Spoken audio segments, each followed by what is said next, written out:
Hey folks, today we're going to take a look at a game that is currently seeking funding on Kickstarter. That game is called The Pit and is from Kerberos Productions. Now, if you like what you see throughout the rest of this preview video, I'm going to encourage you to go to the official Kickstarter project page. You can do that by following the link in the top corner of your screen, as well as down in the description section underneath this video. Now, The Pit is a cooperative game where you and the other players are taking control of these elite agents of this group known as Soul Force. You are going down into this sci-fi laboratory filled with monsters and aliens and all kinds of different changing rooms, things like that.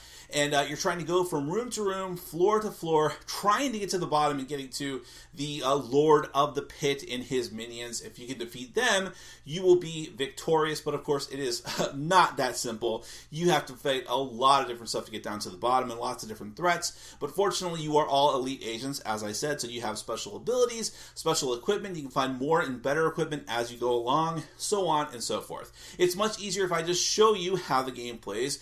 So I'm going to do that now with a prototype version of the game, so do bear in mind that what you see here may change at least a little bit in the final version, although some things, of course, are finals, but just keep that in mind. That's why you should go to the Kickstarter page and find out even more information.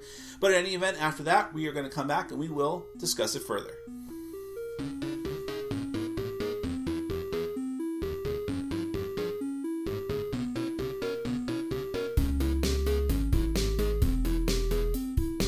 The Pit is a cooperative game for up to 4 players.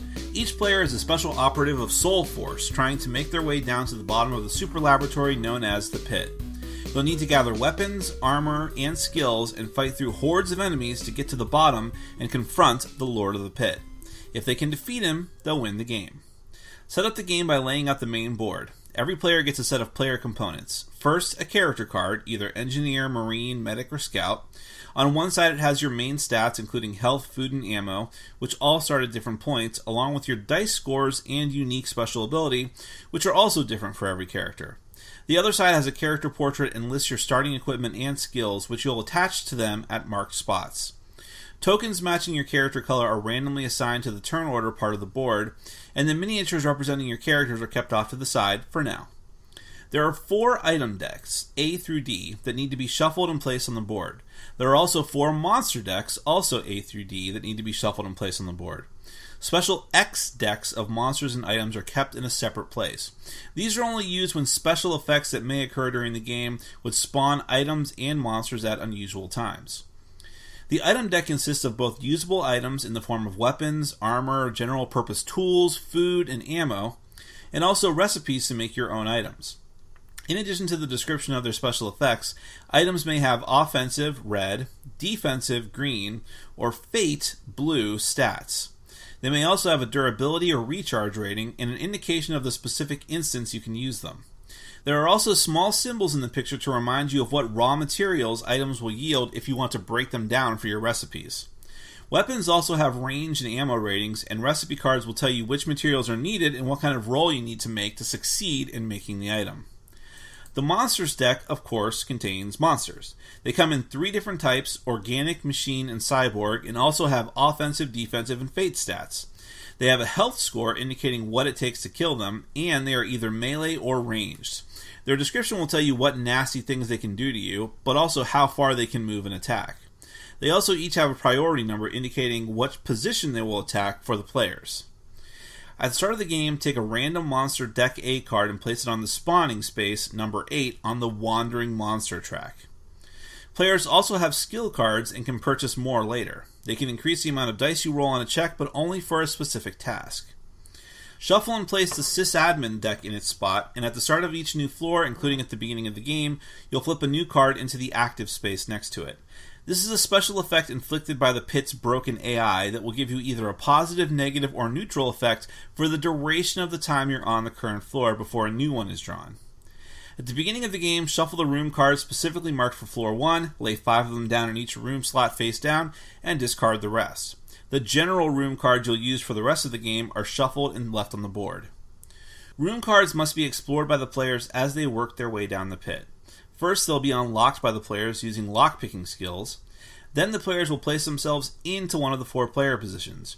Rooms will have different special abilities and a limited amount of time the players can make use of them.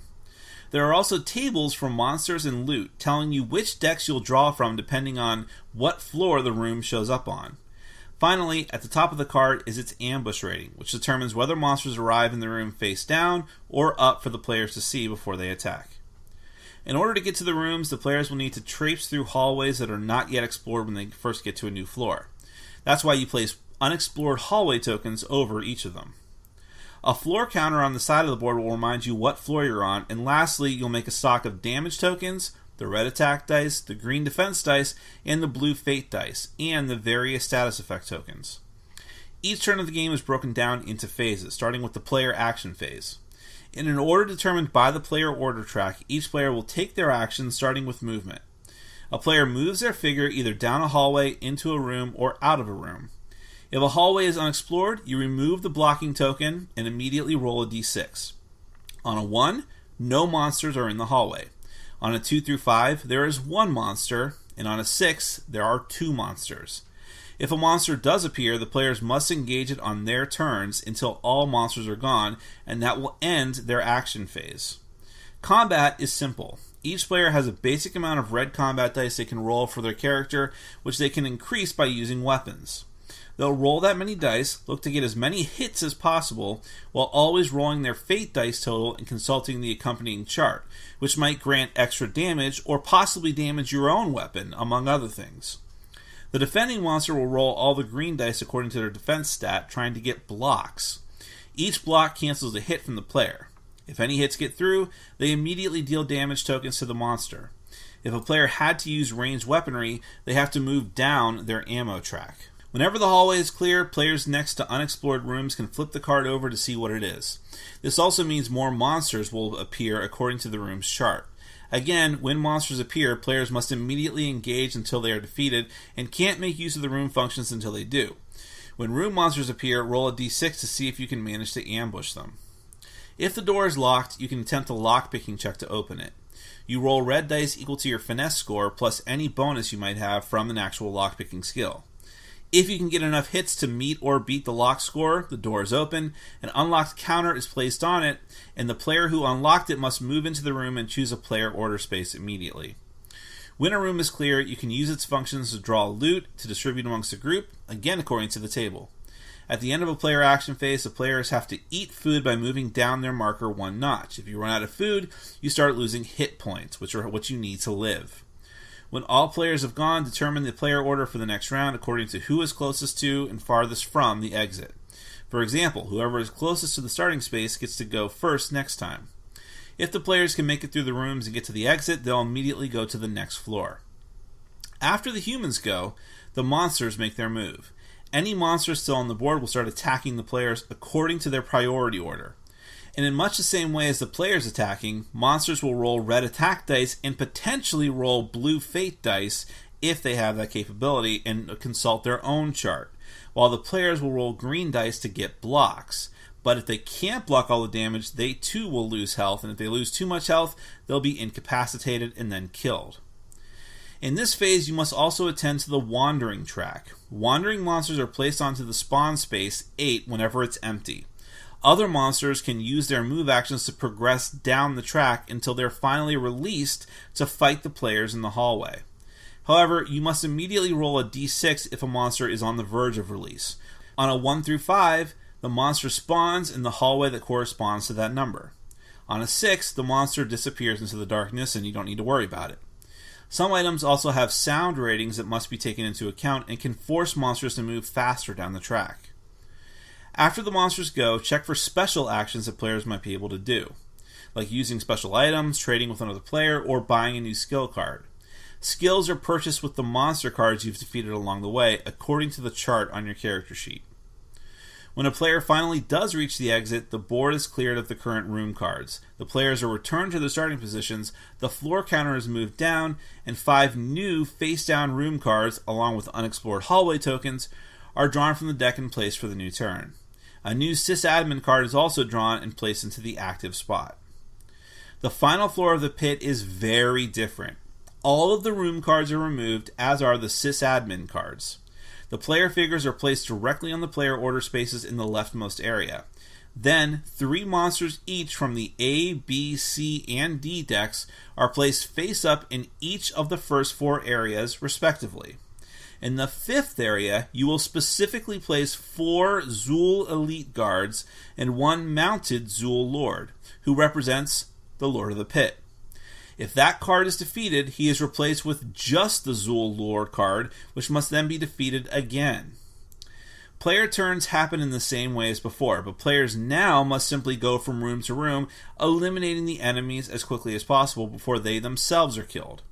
Monsters still counterattack and follow priority order, and can even attack across rooms if they have the range for it. Players can move to a new room as soon as only 1 or 2 enemies are remaining in the current room, but in order to win the game, every monster on the bottom floor must eventually be defeated anyways, including the Lord, before, again, he can kill you.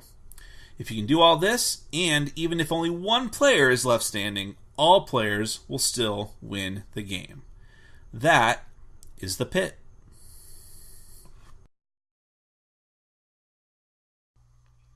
Well, as you can hopefully tell, there is a lot going on in the Pit.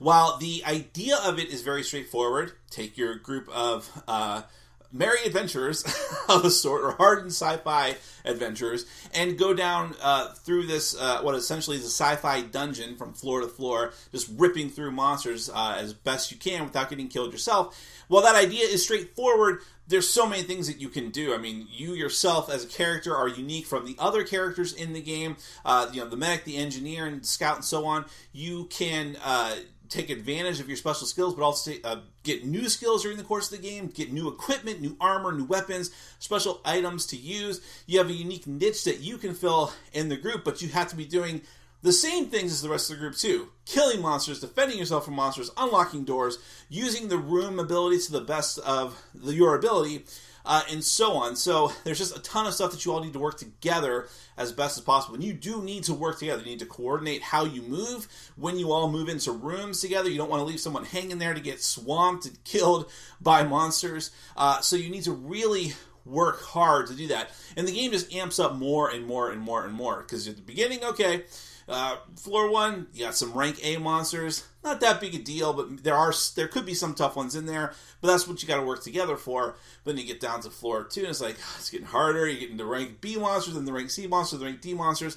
It just gets progressively harder and harder. The rooms get more dangerous, and so on. But because they're also randomized, you're never quite sure what's going to happen. And there are a lot of different rooms. There are a lot of different monsters. But fortunately, there's also a lot of different items for you to use as well. So tons and tons of variety in the game. No 2 games of the Pit are going to be the same because so many different things could happen to you. And of course, it just leaves plenty of rooms to add more stuff to the game in the future as well. But that escalation really keeps the game going because there's so many things that just keep happening. New rooms and new monsters. You have that wandering monster track where even more monsters could come out to meet you. And at the same time, because you're getting so much new equipment, you're always feeling like you're doing something different and learning new skills and things like that. So, definitely the game has this sort of risk-reward system embedded in it. You have to think very strategically. There's also resource management because you have a limited amount of ammo and, of course, health, but also food. So you not only need to be going into the item decks to get cool equipment, you need vital resources. There's also, fortunately, a crafting system, too, where you get recipes and can potentially make not only unique items, but also more ammo, more food, and so on. So, if any of that sounds like it's appealing to you, if you like the sci-fi theme of it, and fighting the Lord of the Pit down the bottom and all these cool aliens, if you like the idea of working cooperatively with lots of different equipment, with lots of RPG elements to the game, hey, don't take my word for any of this. Go to the official Kickstarter project page and find out even more information. You can do that by following the link in the top corner of your screen, as well as down in the description section underneath this video. Go there, see more pictures of the miniatures and more stuff that will be added to the game in the final version, so on and so forth. And after all that, hopefully you'll consider backing the project. That is The Pit from Care Bros Productions. Thank you so much for watching, and as always, for supporting our sponsors. Take care.